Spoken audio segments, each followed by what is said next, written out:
Morning always began with mist on the cane fields. It crawled low, silver-grey, soft enough to make the world look almost kind for a heartbeat before the sun stripped the mercy away. I was standing at the well that day, sleeves rolled to the elbows, listening to the bucket's slow creak and the hush of the wind through the magnolias.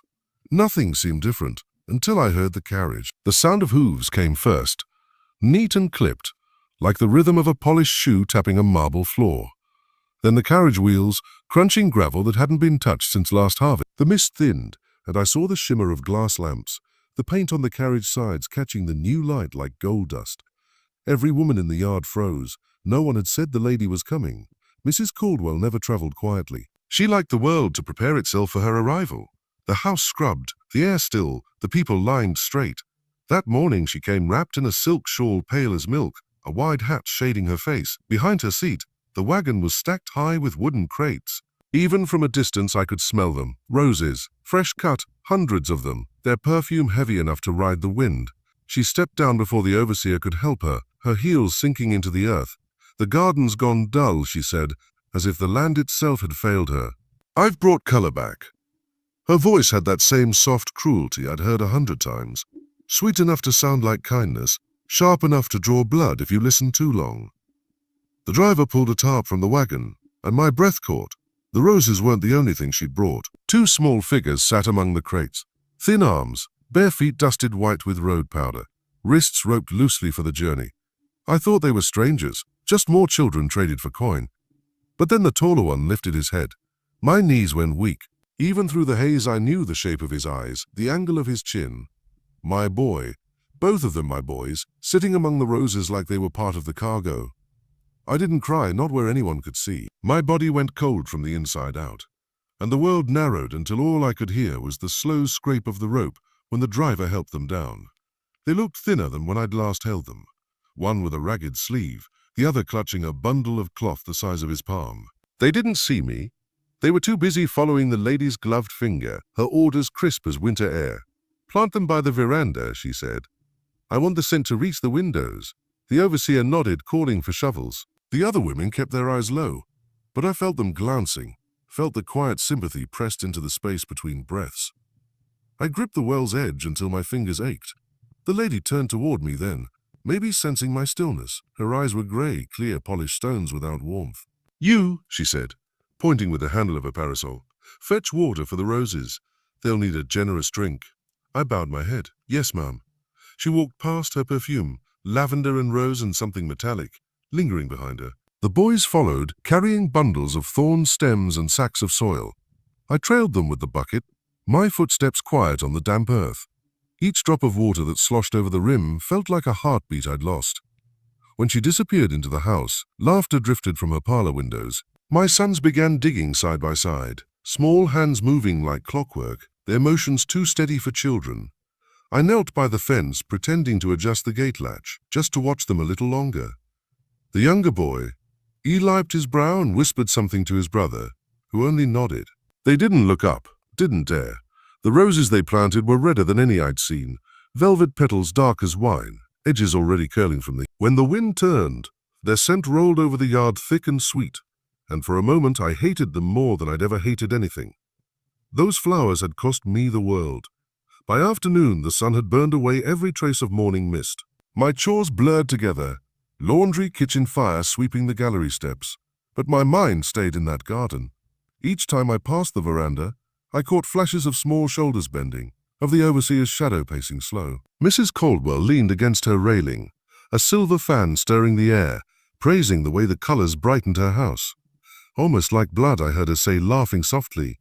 I held that word, blood, in my mouth all evening, tasting the bitterness of it while I scrubbed the day's dishes. I wanted to run to my boys, to hold them until the night hid us, but the rules of the place were iron. The kitchen doors locked from the outside after dark. The only freedom I had was memory, the feel of their hair beneath my hand, the sound of their breathing when storms passed. When the lamps dimmed, I crept to the back window. Moonlight silvered the rose beds. The flowers gleamed like coals waiting to burn. My sons slept in the small shed near the garden, their silhouettes curled together. I whispered their names through the glass, too soft for anyone but the wind to hear. That was the day the roses came, the day beauty and pain arrived in the same breath. I didn't know then how deep their roots would run, or how one woman's vanity could turn a whole field into a grave of memory. But I knew this. Every bloom that opened under that cruel sun would carry a piece of me. And someday, somehow, the roses would remember. The next morning began with the same bell, the same dust rising over the fields, but the air had changed. I could feel it before I even opened my eyes. It was like the earth itself had taken one long breath and refused to let it go. I carried the pail to the pump as I did every dawn. My hands knew the rhythm, even while my mind drifted back to the rose beds. I had watched my boys all through the evening light until their shapes melted into the dark, yet part of me still did not believe they were real. Sometimes sorrow plays tricks. It gives you ghosts that look like the living. But then I heard a cough, small and quick, the sound I used to hear through the walls when Eli caught summer dust. It froze me where I stood. I turned, slow, and there they were, both of them, walking toward the shed with spades slung over their shoulders. Their clothes hung loose, their feet bare, but the morning sun found the same glint in their hair that used to shine when they ran through the river grass.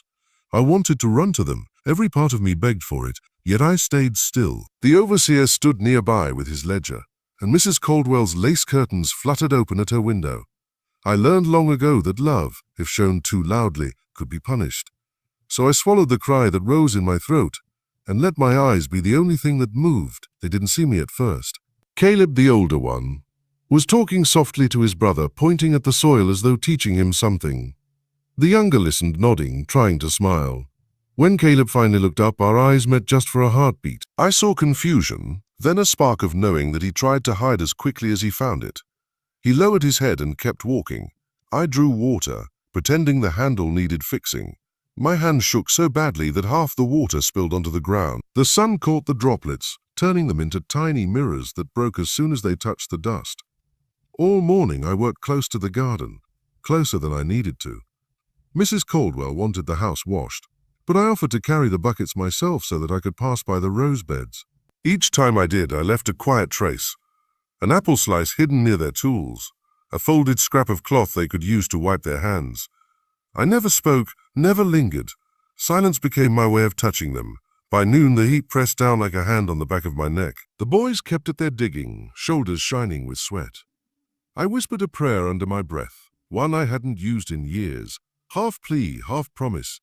Let them live. Let them remember me. When the bell rang for the midday rest, most of the workers drifted toward the shade behind the stables. I stayed by the pump, washing my wrists in the cool trickle.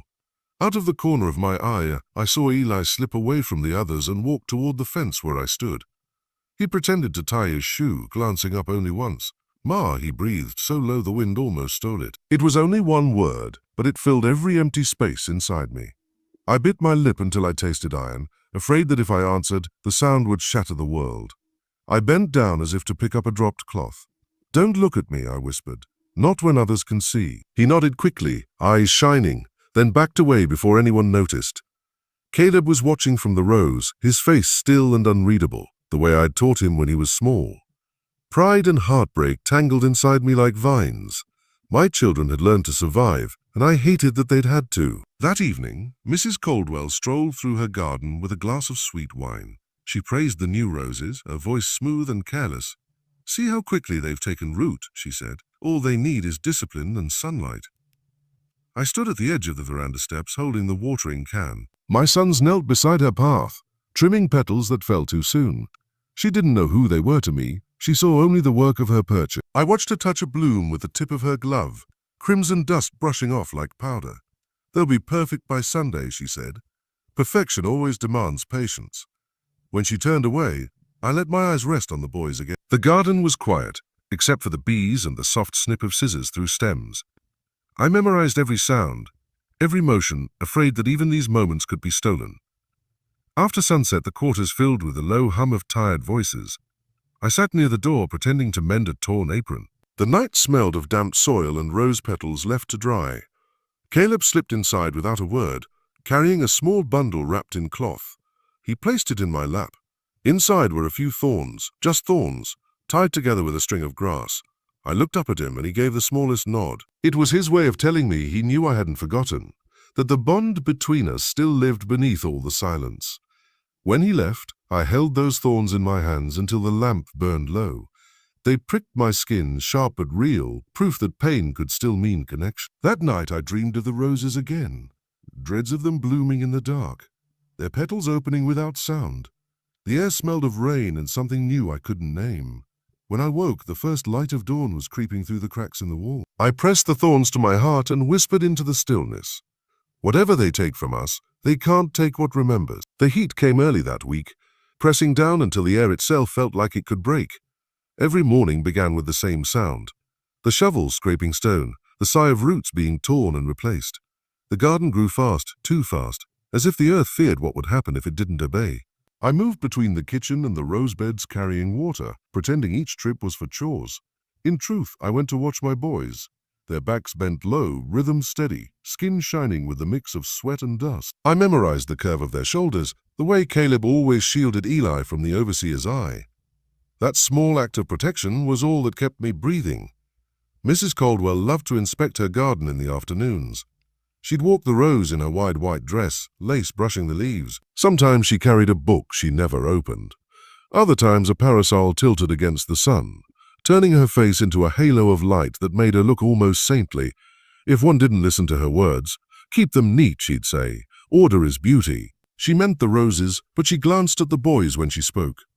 Each time she passed, I lowered my head and curtsied. My body obeyed long after my spirit stopped caring. Inside, something was shifting, quiet, deliberate. The prayers I whispered each night no longer asked for deliverance. They asked for understanding. Why had God given beauty such cruel hands? Why did he let roses bloom where children bled? By the third day, the petals had turned darker. The sun deepened them from soft pink to a shade almost red-black. When the wind moved through the rose, they rustled like whispers. I started to hear words in them. Nonsense, maybe, but I believed the earth was speaking back to me. Remember, it seemed to say, "Don't let this be forgotten." At dusk, the lady ordered us to cut the first blossoms for her table. I carried the basket, my fingers brushing thorns that caught at my skin. I did not flinch. The sting reminded me I was still made of living flesh, not stone. Caleb handed me a rose whose stem was already bleeding sap. "Careful," he murmured, the single word sounding older than he was. "I'm always careful," I whispered, sliding the flower into place. In the dining room that night, the roses glowed in candlelight. Their scent filled every corner, sweet, heavy, suffocating. Mrs. Caldwell dined with guests from town, laughing softly while her bracelets chimed like tiny bells. The new roses, she told them, were worth every coin. Even the boys came with them. Imagine that, beauty and labor in the same bargain. Laughter rippled around the table. I stood behind her chair, pouring wine, my face smooth as polished wood. But inside, my heart clenched so tight I thought it might crack. I looked at the vase and saw the petals trembling in the heat. For a moment I imagined them turning to ash before everyone's eyes. Later, after the plates were cleared, I carried the wilted flowers to the trash pit behind the house. The night was thick with crickets. I dropped the bouquet and watched the petals scatter, dark spots against darker earth. Something inside me whispered that beauty had become a lie too costly to bear. The next morning, Eli's hands were raw from pruning. I tried to slip him a rag dipped in cool water, but he shook his head. "She's watching," he mouthed. I glanced toward the veranda. There she was, seated with her embroidery, the edge of her mouth curved like satisfaction itself. I turned away before my rage could be seen in my face. When the bell rang for the midday break, I found a small corner of shade behind the tool shed. I sat there with my skirt gathered around me, pressing my palms together. I couldn't tell if I was praying or simply talking to the air. "I used to believe in mercy," I said softly, "but mercy's gone quiet." The wind stirred dust at my feet, and a single rose petal, dark as dried blood, landed on my knee. I watched it tremble there until it fell. That tiny motion felt like a prophecy. Beauty falls, pain stays. By evening, clouds gathered over the horizon, their edges bruised purple. The scent of rain mixed with the roses, turning the air almost metallic. I stood on the porch, listening to thunder far off, and thought of how storms cleanse the world whether it's ready or not. I wondered if such a cleansing would ever reach this place. Inside the quarters that night, Mabel hummed an old tune about flowers that bloom in sorrow. I asked her if roses ever remember who planted them. She smiled without teeth. "Child," she said, "the earth never forgets what feeds it." When I lay down, those words echoed through me. I dreamt of thorns growing from my own hands, curling into a crown that glistened under lightning. I woke before dawn, with the taste of iron in my mouth. and the sound of rain hitting the roof. Somewhere outside, the roses drank it all in, their roots deepening, their color darkening, their petals opening wider to the storm. And in that quiet hour, I realized faith was not gone. It had only changed shape. It lived now in the memory of every drop of blood, every thorn, every whisper of resistance the world tried to silence. The parlor was the one place that never seemed touched by weather. Outside, heat bent the air until it shimmered. Inside, coolness reigned. The drapes hung thick and gold. The floorboards gleamed like honey. Even the smell was different, rose water and dusted lemon, not sweat or soil. I entered only to serve, never to belong. Yet every time I crossed that threshold, something in me felt both smaller and sharper, as if my edges were learning the art of cutting back. Mrs. Caldwell sat near the window that morning, lace gloves covering hands that had never known a blister. She was teaching her daughter, young Miss Annabelle, how to embroider a rose. Each stitch, she said, must be patient, or the bloom will die. I stood behind them, polishing silver until my reflection trembled across its curved surface. From that distorted image, I watched their fingers move, slow and deliberate, while my own hands itched to reach the dirt again, where life was raw and honest, not hidden under silk. Caleb and Eli waited outside the door, carrying the vases filled with freshly cut roses. When I opened the door to fetch more tea, I caught Caleb's eye. His shirt clung damp against his back, and a bead of sweat traced down his temple.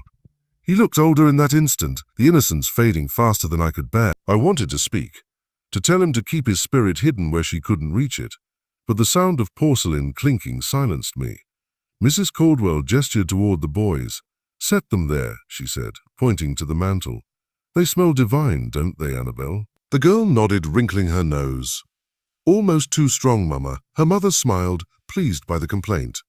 "That's what beauty does, my dear. It overpowers everything else." When she looked at me, her eyes lingered. "You've done well with the garden. Perhaps I'll let you tend the parlor blooms too." "Thank you, Ma'am," I replied, voice flat but polite. Inside, the words curdled. "Tend them?" I thought. "You mean feed them with what's left of us." The afternoon dragged slow. Guests arrived, ladies in pastel gowns, men smelling of tobacco and pride. I moved among them with the silver tray, invisible until needed. Their laughter scattered like pearls on the floor, bright and careless. Someone asked Mrs. Caldwell if her roses truly came from Charleston. "Oh, Father," she said with a little secret smile. "They came from sacrifice." No one asked what that meant, but I knew. The sun began to lower, slanting orange light through the curtains. It caught the dust motes floating in the air, turning them into a golden mist. Annabelle sneezed. Her mother laughed softly and told me to close the drapes. I obeyed, grateful for the dimness. In shadow, the room looked truer, less perfect, more real. The carved angels on the mantel seemed tired, their stone eyes heavy. When the guests finally left, Mrs. Caldwell remained seated, her hand idly tracing the rim of her teacup. "Do you ever wonder, Ruth," she said suddenly, "why I let you keep the boys together?" The question froze me. I hadn't realized she even knew my name. I'm grateful, Mom." "Oh, I'm sure you are," she said, smiling faintly. "But gratitude isn't the point, it's balance. A mother must be reminded of what she can lose. It keeps her obedient." She lifted her teacup, sipping as if she hadn't just struck lightning in the room. Something cracked in me then, silent but final. Not rage yet, just the first fissure in the stone. I bowed my head so she wouldn't see the trembling in my jaw. "Yes, Ma'am," I said. She nodded, satisfied, and waved me away. Outside the parlor, the hallway air felt heavier, like stepping from dream to nightmare. I leaned against the wall, breathing shallow. Through the door, I could still hear the faint clinking of china, her humming drifting into the corridor. It sounded like a lullaby for someone already dead. I found Caleb and Eli near the stairs, waiting to carry the empty trays back to the kitchen. "She talked to you?" Caleb asked quietly. I nodded. "She did. What'd she say? Nothing that matters. But remember this, keep your heads low and your hope lower." Eli frowned, confused. "Hope's all we got." I looked at him and almost smiled. "Then hide it well, child. Don't let her see it shining." That night, long after the house had gone silent, I crept back to the parlor. Moonlight leaked through the curtains, silvering the room in soft light. The roses still sat on the mantel, their petals beginning to curl at the edges. I reached out and touched one. It was dry, brittle, already dying. The scent that had filled the room hours ago was now faint, ghostly. Beauty fades fast when it feeds on pain. I took one petal between my fingers and crushed it. The sound it made was small but satisfying, like a whisper agreeing with my thought. Then I placed the remains back into the vase and turned away. As I left, I glanced at the embroidered hoop left on the chair. The unfinished rose stared up at me, half-formed, thread-tangled. I imagined finishing it in crimson instead of pink, each stitch a drop of retribution. For the first time, I didn't just dream of freedom. I dreamt of judgment. Night always changed the world on the plantation. The same land that burned under sun turned soft and secret under moonlight. The air cooled, carrying the sound of frogs and distant owls. Shadows stretched long and patient across the yard like they were listening. We gathered in the quarters after the bell, everybody heavy with exhaustion, every soul pretending not to ache. The walls were thin, planks nailed hurriedly, leaving gaps wide enough for the wind to whisper through. But those same cracks made the place ours. We could breathe, we could murmur, we could remember we were still people. Mabel sat on her cot, turning a small wooden cross in her fingers. God sees all, she said, eyes half closed. But he waits. Across from her, old Samuel let out a dry laugh. He been waiting a long time, sister. Maybe he gone deaf. That drew a few chuckles, low and tired. I sat near the door, listening to them talk about things they pretended not to believe and things they hoped might still be true. Eli leaned against my shoulder, nearly asleep. Caleb was mending a torn sleeve, his fingers clumsy but determined. Every now and then, he'd glance up at the candle flame, watching it dance.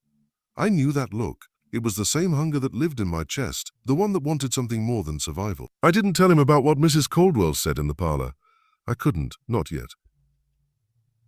Words like that could poison hope before it even took root.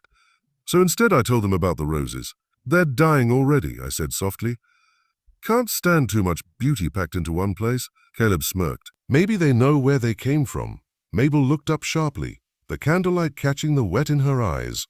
Hush, boy, don't let your tongue walk faster than your feet. But her warning came too late. The room had already changed. Everyone was suddenly quiet, listening, weighing what his words meant. Then Samuel spoke, voice low, like he was talking to the earth itself. Ain't just flowers that remember, soil do too. Every drop that fall in its stay. Blood don't wash away easy, someday it come back up. He lifted his gaze to me. You hear me, Ruth? I nodded slowly. I hear, and I did. Deeper than his words, I heard something else, something stirring under the calm, like a heartbeat buried beneath the ground. Outside, the wind picked up, rattling the shutters. The candle flickered. For a moment I thought I saw shapes moving through the moonlight, shadows not our own. Mabel made the sign of the cross. Spirits restless tonight. Samuel only smiled, the kind of smile that hides too many truths. Maybe they restless for a reason. After the talk faded, one by one people drifted off to sleep. I sat awake, back against the wall, listening to the soft rise and fall of breath around me. Eli's hands still clutched my skirt even in dreams, as if he feared I'd disappear. I brushed his hair from his forehead, whispering, I ain't going nowhere, baby. But the truth was, I didn't know. The world had a way of taking without asking. Later, when the candle burned to a stub, I slipped outside. The night smelled of rain and smoke. Far off, the main house windows still glowed faintly, a golden reminder of distance. I walked toward the edge of the field where the roses grew. Now nothing but dark shapes against the starlight. I knelt in the dirt, pressing my palm to the ground. It was still warm, as if it remembered the day's sun and all that had happened under it. I don't ask for mercy, I whispered. Just a chance. The wind stirred, carrying the faint scent of those dying roses. It almost sounded like breath. Behind me, gravel crunched. I turned to see Caleb, barefoot, quiet as a shadow. You shouldn't be out here, he said. Neither should you. He shrugged, stepping closer. Couldn't sleep. Kept hearing the ladies laugh in my head. We stood side by side, watching the dark garden. One day he said finally, voice thin with age he hadn't earned, I'll make her see me for real, not just another thing she owns. My throat tightened. Careful what you wish, child. She only sees what she can break. He looked at me, eyes glowing faint under the stars. Then let her try. For a heartbeat, the world went still. No frogs, no wind, nothing.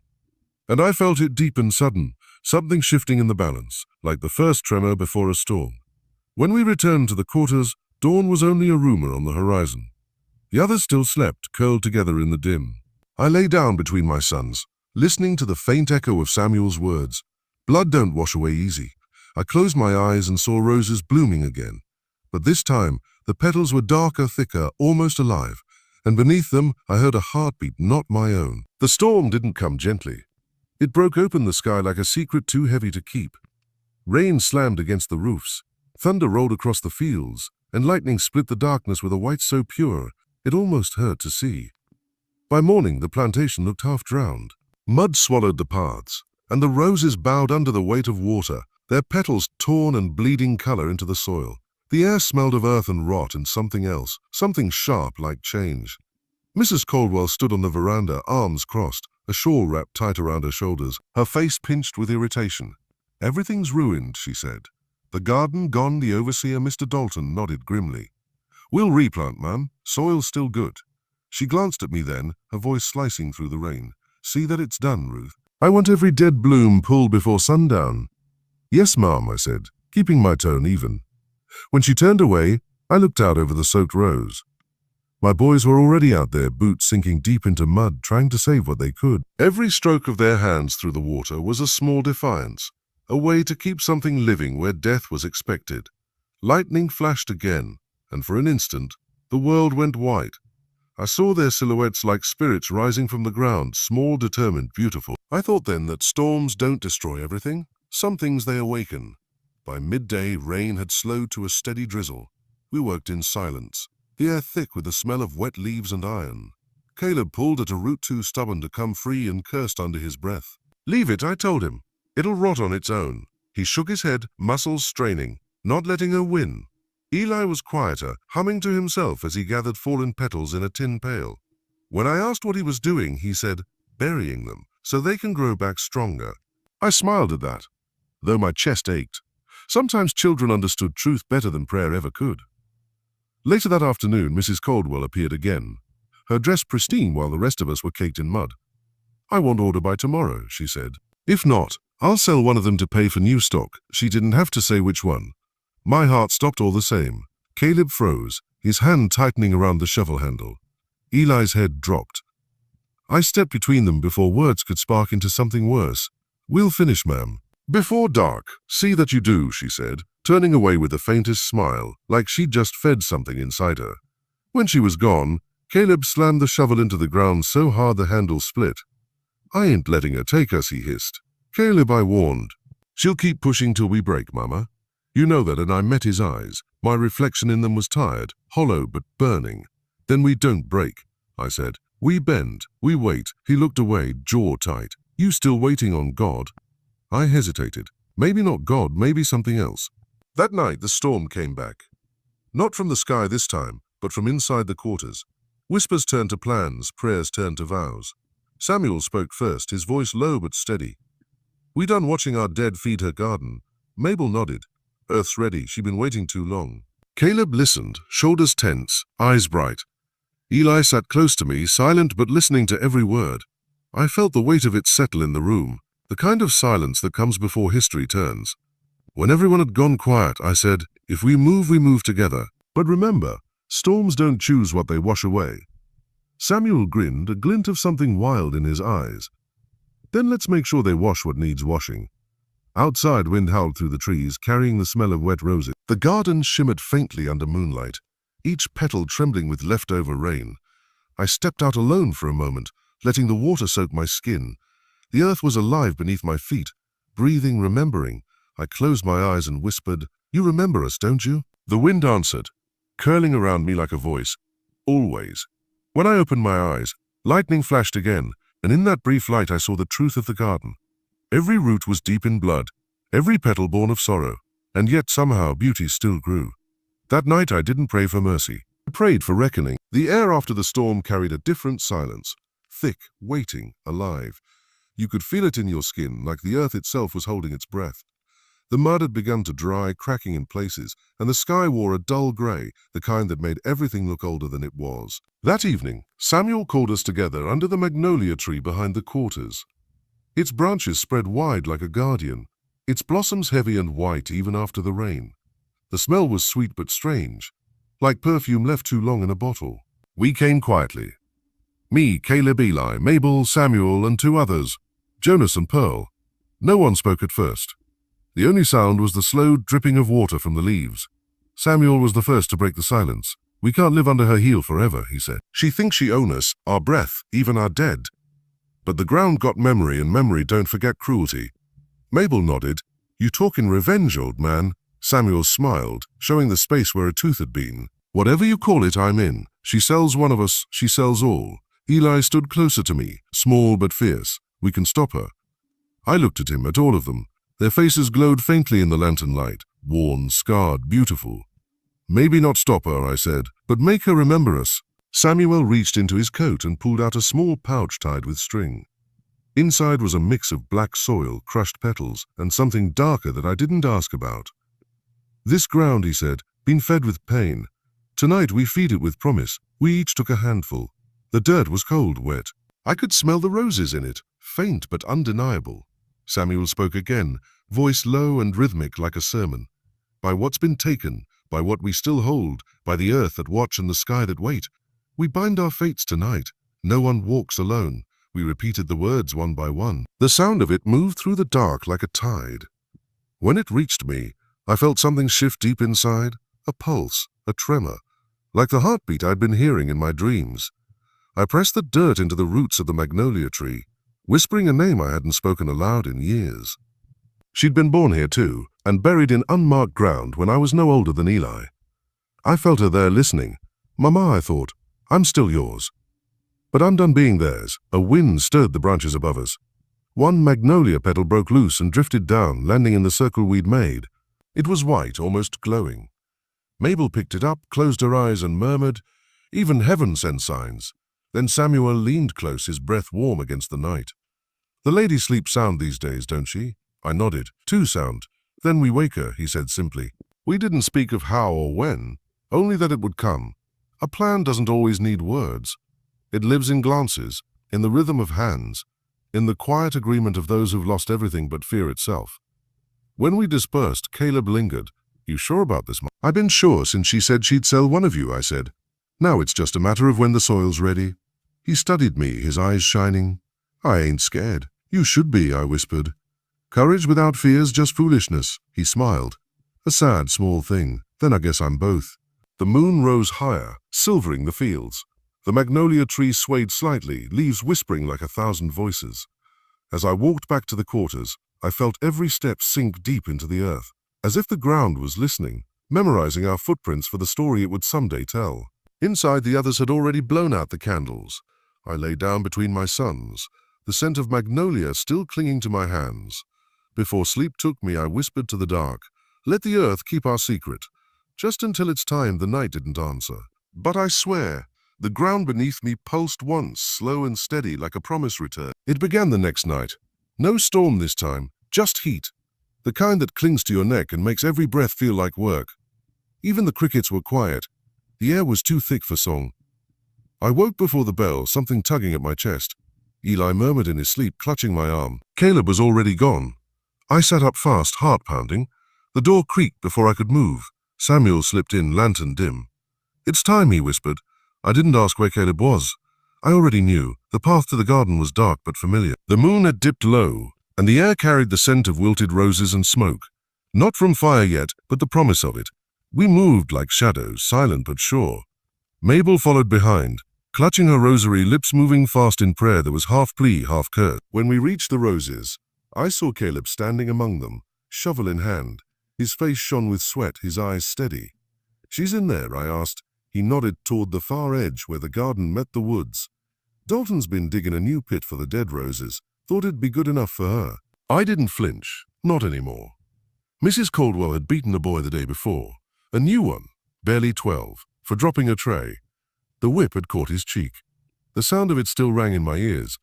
I'd seen her face as she struck him, calm, almost kind, and something inside me had decided it was time. Samuel poured the pouch's contents, earth and ash, around the garden edges, mumbling words older than scripture. The smell of it mixed with the roses until I couldn't tell where beauty ended and rot began. Then we lit the fire. It started small, one torch pressed against the lowest shrubs. The flames caught like memory, climbing quick, hungry. The wind carried them from one bush to the next, turning rows of roses into rivers of golden red. Sparks rose like stars breaking free of the ground. Eli appeared beside me, barefoot, eyes wide. "Don't look, baby," I said, but he did anyway. "They burnin', Mama," he whispered. "Yes," I said. And they remember from the house came shouting. Dalton's voice first, then the ladies. She rushed out in her nightgown, hair loose, face white in the firelight. "My garden," she screamed. Do something. Her words cut through the night, wild and empty. Dalton ran for water, but it was useless. The fire moved too fast, too sure of itself. Mrs. Caldwell stumbled forward, staring at me. You, she cried. You did this? I met her eyes and said, calm as prayer, the roses did it themselves, ma'am. They just remembered who fed them. For a moment, time stilled. The light painted her face in golden shadow, her mouth trembling, her breath ragged. Behind her, the flames reached higher, curling around the porch, licking the air like tongues of judgment. She turned and ran toward the house. Caleb moved as if to follow, but I caught his arm. No, I said. Let the earth decide her fate now. He hesitated, then nodded. The fire roared. The magnolia tree stood tall behind us, its blossoms glowing ghost-white against the dark. It didn't burn, it only watched. When the sun rose hours later, nothing was left of the garden but blackened stems and grey dust. The air was heavy with the smell of smoke and soil and something almost sweet. Dalton was gone. No one saw where he ran. Mrs. Caldwell's house still stood, but its windows were scorched, curtains turned to ash. She herself sat on the steps, silent, hair streaked with soot. Her eyes looked at nothing. We were ordered to clean the ruins. She didn't speak, didn't even. When I passed her with a bucket of water, I paused. You'll have no roses left, I said. Her lips parted. You'll pay for this, she whispered. Voice cracked like dry wood. I smiled slow. I already have. That night when we returned to the quarters, no one sang, no one prayed. We just sat together in the silence of what we'd done. Samuel's hands trembled slightly as he rolled his pipe. She's still breathin', he muttered. For now, I said. Mabel looked at me over the firelight. And you, Ruth? You still got breath enough for what come next? I stared at the flame until it blurred. As long as she do. Outside, the ground steamed from the heat that had sunk deep into it. The scent of roses lingered. Burnt, bitter, but still there. I knew then that the fire hadn't ended anything. It had only woken something that had been sleeping too long. By morning, the sky above the plantation had turned the color of tarnished silver. The smoke still drifted over the fields, slow and stubborn, like a ghost refusing to leave. Every breath I took tasted of ashes. The house stood, but something inside it had died. The mistress didn't speak through breakfast. Her tea went cold in her hands, her eyes staring out the window toward the garden that wasn't there anymore. The air between us all felt different, heavy, stretched thin like a rope ready to snap. We were made to clean what was left. The men raked through soot and broken roots. The women carried buckets of water that no longer had a purpose. The roses were gone, but their smell still clung to the air. Burned sweet and cruel, the scent of beauty turned to punishment. Mrs. Caldwell's hands shook when she tried to sip her tea. It was you, she said finally, her voice low as if talking to herself. It had to be you. I looked up from my scrubbing and met her gaze. Ma'am, she blinked, her lips twitching like she'd forgotten how to speak. You and your boys, always near the garden. I said nothing. I didn't have to. Her words carried no power anymore. They were just smoke too thin to choke me. That afternoon, Dalton came back. His face was red from drink, and the smell of rum clung to his clothes. You think you can burn the ladies' roses and walk free? He shouted. He grabbed my arm hard enough to bruise. I'll make sure you pay for it. I stared straight into his eyes. Then you best pray the fire's done with you first. Samuel appeared behind him, quiet as dusk. Let her go, Dalton, he said. She's got more right to breathe than you ever did. Dalton swung around, fists clenched, but Samuel didn't move. The man just stood there, his shadow long across the ground. Dalton hesitated, spat, then stumbled off toward the stables. That night, Mabel came to my door. He's going to do something foolish, she whispered. I can smell it on the wind. I know, I said. You planning to stop him? No, I answered. I'm planning to finish him. The plan wasn't grand. Revenge rarely needs to be. It just needs patience. Dalton had a habit. He liked to sleep near the stables after drinking, close to the horses he thought were his friends. I'd seen him fall asleep there more than once. Bottle in hand, mouth open, gun tucked beneath his coat like a child clutching a toy. That night I went out with Caleb. The moon was low, the world pale and still. We carried nothing but a lantern and the quiet promise of what must be done. When we reached the stables, the horses stirred softly. Dalton lay slumped on a pile of hay, snoring, his gun beside him. Caleb looked at me unsure. Go on, I whispered. Fetch the oil. He hesitated. Ma, he'll burn same as the roses. I nodded. Then the land will remember both. The smell of oil filled the air, sharp and cold. I poured it in a circle around the haystack, careful not to wake him. The lantern flame trembled in my hand. Then a voice cut through the dark. Ruth, it was Samuel. He stood at the door, his face caught between light and shadow. "You think burning one man'll clean your heart?" I turned to him. "You think letting him live will?" He looked at me, long sorrow in his eyes. "You already done enough." I took a breath, steady and sure. "Not yet." I dropped the lantern. The flames rose faster than I expected, hot, violent, alive. Dalton woke screaming, scrambling for his gun, but it was too late. The fire caught his clothes, his hair, his breath. His voice cracked the night like thunder. Then it was gone. The horses broke loose, crashing through the stalls. Caleb pulled me back as sparks flew toward us. We ran until the fire became a glow behind us, until the night swallowed the sound of it. When we stopped, Samuel caught up, breath ragged. He looked at me like I'd become something he couldn't name. "What have you done?" he whispered.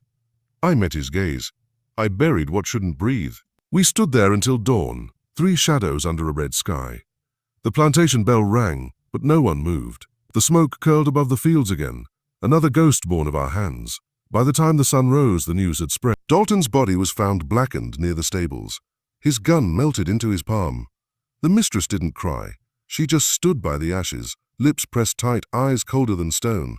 When she turned to me, I knew what she saw, her ruin wearing a human face. She didn't speak, not that day. But later, I found a note left on my bed. "You took what was mine, I'll take what's yours."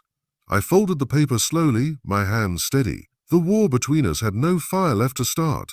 It was already burning beneath the skin. The note stayed folded in my pocket for 2 days before she made her move. By then, the plantation had gone quiet, not peaceful, just hollow. The roses were ash, the stables gone, and even the air felt like it was waiting. Eli grew sick first. It started with fever, small and mean. His skin burned, his lips cracked. I thought it was just the smoke, or maybe the night air, but on the 3rd day he couldn't stand. He looked at me, eyes glassy, and whispered, "Mama, it hurts to breathe." That's when I knew Mrs. Caldwell had her way. The kitchen, the wells, the medicine, all of it passed through her hands. I'd heard stories of her own husband's death, a quiet illness no doctor could name. The way she sat beside his bed until his breathing stopped, and afterward how she smiled like she'd finished a prayer. I went to her door at dawn. She sat on the porch, wrapped in a shawl, hairpin neat again. The lady of the house had returned to her throne. "You poisoned him," I said. She didn't look at me. "The Lord chooses who he takes, Ruth. The Lord don't use your hand for that." She smiled faintly, turning her teacup in her hand. "You burned my garden, my roses, my man. You left me with nothing to love. I just made sure you'd understand what that felt like." The world narrowed to the space between us. The cicadas went silent, even the wind seemed to stop. "You think this'll end it?" I asked. "No," she said softly, "but it'll make it even." I stepped closer. "Then you don't understand a mother's grief. It don't stop when the child dies. It burns forever." She raised her eyes, calm, cold, or almost gentle. "So does mine." I saw the teacup tremble just a little in her hand. That's when I noticed the faint dust on its rim, the same pale color as the powder I'd found in the pantry 2 nights before. I'd left it there on purpose, waiting. I smiled. "You shouldn't drink that tea, Mom," she blinked. "And why's that?" "Because it ain't yours." Her lips parted, but it was too late. The tremor in her hand spread to her arm. The cup slipped, shattering on the porch. Her breath hitched, shallow and sharp. I watched her face pale, her eyes wide with the sudden knowing that she'd swallowed her own sin. She tried to speak. A word, maybe my name, maybe God's. But I just watched. I wanted to feel triumph. I wanted to feel justice. But all I felt was the hollow sound of her body hitting the wood. By the time the sun reached the porch, she was gone. I went back to the quarters. Eli was still breathing, faint but steady. Caleb sat by his side, eyes red, hands clutching the small wooden cross Mabel had carved. Samuel was outside, pacing, his face hard as the fields. "She gone?" he asked. "Yes," he nodded once.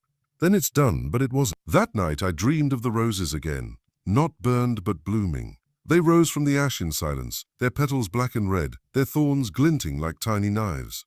A woman's voice whispered from beneath the soil, soft and endless. "We remember." I woke before dawn. The house was still, the air cold. Eli's breathing had steadied, faint but sure. I pressed my hand to his forehead. Cool now, thank God. I kissed him once and stepped outside. The garden was nothing but grey. I knelt where the first rosebush had stood and dug my fingers into the dirt. It was warm beneath the surface, still alive somehow. "I did what I had to," I whispered. "For him, for all of us." The wind shifted, carrying the scent of smoke and earth. Somewhere a rooster called. The day began like any other, except I was no longer the same woman. When the others woke, They found the mistress dead in her chair and me gone. They said later they saw a figure walking down the road toward the river, a shawl over her shoulders, a small bundle in her arms. Some said I drowned myself.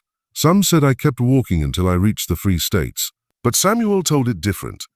He said he saw me by the river that morning, holding Eli close, whispering to him like a prayer. Said the mist rose around us, and when it cleared we were gone. Only the ground stayed warm where we'd stood. The plantation never grew roses again. Each spring when the first buds should have appeared, only wild vines came, thorned and dry, curling toward the house like memory. And every time the wind passed through them, the leaves would shiver, making a sound like whispering. If you stood close enough, you could almost hear my voice among them, soft as smoke. A mother's love don't die, even when everything else does.